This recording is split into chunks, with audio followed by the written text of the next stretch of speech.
Hello friends, ಎಲ್ಲರೂ ಹೇಗಿದ್ದೀರಾ? ಇವತ್ತಿನ ದಿವಸ ನಾವು ಸಂಡೇ ಸ್ಪೆಷಲ್ ಮಸಾಲೆ ಉಪ್ಪಿಟ್ಟನ್ನು ಮಾಡ್ತಿದ್ದೇವೆ. ಒಳ್ಳೆಣ್ಣೆ ಹಾಕಿಕೊಂಡು ಆಪ್ಷನಲ್ ಆಗಿ ಬೇಕಾದರೆ ತುಪ್ಪ ಹಾಕಬೇಕು.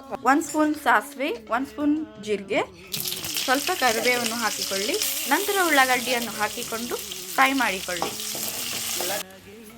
ಗೋಲ್ಡನ್ ಬ್ರೌನ್ ಬಂದ ಮೇಲೆ ಕ್ಯಾರೆಟ್, ಬೀಟ್ರೂಟ್ ಆ್ಯಂಡ್ ಪೊಟ್ಯಾಟೊ ಅನ್ನು ಹಾಕಿ ಚೆನ್ನಾಗಿ ಫ್ರೈ ಮಾಡಿಕೊಳ್ಳಿ. ಕಡಲೆಕಾಳು, ಮಸಾಲೆ ಖಾರ, ಅರಿಶಿನ, ರುಚಿಗೆ ತಕ್ಕಷ್ಟು ಉಪ್ಪು ಹಾಕಿಕೊಂಡು ಚೆನ್ನಾಗಿ ಫ್ರೈ ಮಾಡಿಕೊಳ್ಳಿ. 2 ಲೋಟ ನೀರು ಹಾಕಿ ಒಂದು ಕಡಾಯಿಯಲ್ಲಿ ರವೆಯನ್ನು ಹುರಿದುಕೊಳ್ಳಬೇಕು. ಸುತ್ತಲೂ ಎಣ್ಣೆಯನ್ನು ಹಾಕಿ ಗೋಲ್ಡನ್ ಬ್ರೌನ್ ಬರುವವರೆಗೆ ಫ್ರೈ ಮಾಡಿಕೊಳ್ಳಿ. ಕುದಿಯುವ ನೀರಿನಲ್ಲಿ ಫ್ರೈ ಮಾಡಿಕೊಂಡ ರವೆಯನ್ನು ಹಾಕಿ ಚೆನ್ನಾಗಿ ಬಾಯ್ಲ್ ಮಾಡಬೇಕು. ಬೇಕಾದರೆ ಆಪ್ಷನಲ್ ಆಗಿ ತುಪ್ಪವನ್ನು ಹಾಕಿ. ಈಗ ಮಸಾಲೆ ಉಪ್ಪಿಟ್ಟು ಕಂಪ್ಲೀಟಾಗಿ ತಯಾರಾಗಿದೆ. ಪ್ಲೇಟ್ನಿಂದ ಮುಚ್ಚಿ. ತಯಾರಿಸಿದಂಥ ಮಸಾಲೆ ಉಪ್ಪಿಟ್ಟನ್ನು ಪ್ಲೇಟ್ನಲ್ಲಿ ಹಾಕಿ ಫೈನಲಿ ರೆಡಿ ಟು ಈಟ್.